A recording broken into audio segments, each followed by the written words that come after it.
I'm actually a great advocate of good failure.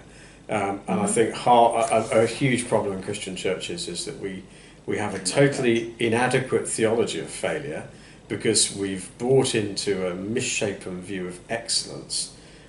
Because actually I don't think the New Testament ever talks about excellence. It talks about faithfulness and wholeheartedness, but it doesn't talk about excellence. And I think what we've actually done is map an aspirational, middle-class, educated aspiration onto our churches and therefore reclaimed it as theology and recycled it out the other side and said everything must be done perfectly.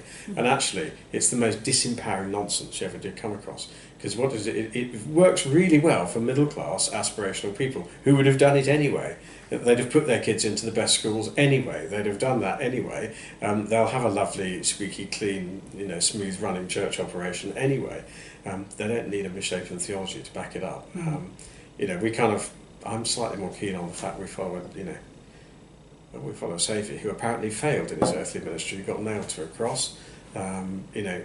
We have to deal with suffering and the sort of failure in inverted commas as part of our culture.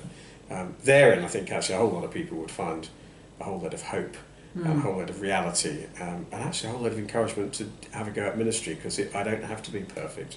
I just have to be wholehearted and rely on God's faithfulness and grace.